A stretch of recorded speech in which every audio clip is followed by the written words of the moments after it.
Elon Musk ನೇತೃತ್ವದ ಎಕ್ಸ್ನ AI ಸೇವೆ ಗ್ರೋಕ್ ಅನ್ನು ಬಳಸಿಕೊಂಡು ಮಹಿಳೆಯರ ಬಗ್ಗೆ ಅಶ್ಲೀಲ, ಅಸಭ್ಯ ಮತ್ತು ಲೈಂಗಿಕವಾಗಿ ಸ್ಪಷ್ಟವಾದ ವಿಷಯವನ್ನು ರಚಿಸಲಾಗುತ್ತಿದೆ ಎಂಬ ದೂರುಗಳು ಬಂದ ಹಿನ್ನೆಲೆ ಕೇಂದ್ರ ಸರ್ಕಾರ ಎಕ್ಸ್ಗೆ ನೋಟಿಸ್ ಅನ್ನು ನೀಡಿದೆ.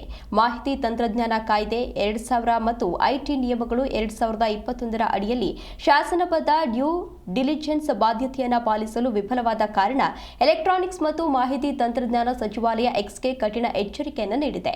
ಬಳಕೆದಾರರು ಗ್ರೋಕ್ನ ಎಐ ಸಾಮರ್ಥ್ಯಗಳನ್ನು ದುರ್ಬಳಕೆ ಮಾಡಿಕೊಂಡು ಸಿಂಥೆಟಿಕ್ ಚಿತ್ರಗಳು ಮತ್ತು ವಿಡಿಯೋಗಳನ್ನು ಸೃಷ್ಟಿಸಿದ್ದಾರೆ. ಇದು ಗೌಪ್ಯತೆ ಮತ್ತು ಘನತೆಯನ್ನು ಉಲ್ಲಂಘಿಸುತ್ತದೆ. ಇಂತಹ ಕೃತ್ಯಗಳು ಲೈಂಗಿಕ ಕಿರುಕುಳವು ಮಹಿಳೆಯ ಘನತೆಗೆ ಧಕ್ಕೆ ತರುವಂತದ್ದಾಗಿದ್ದು ಕಾನೂನು ಸುರಕ್ಷತೆಗಳನ್ನು ದುರ್ಬಲಗೊಳಿಸುತ್ತದೆ ಎಂದು ಮೇಟಿ ಎಚ್ಚರಿಸಿದೆ. 2000ರ ಮಾಹಿತಿ ತಂತ್ರಜ್ಞಾನ ಕಾಯ್ದೆ ಹಾಗೂ 2021ರ ಐಟಿ ನಿಯಮಗಳ ಅಡಿಯಲ್ಲಿ ಕಾನೂನುಬದ್ಧ ಜಾಗರೂಕತೆಯನ್ನು ಪಾಲಿಸದ ಕಾರಣ ಈಗಾಗಲೇ ಸೂಚನೆಯನ್ನ ಕೂಡ ನೀಡಲಾಗಿದೆ.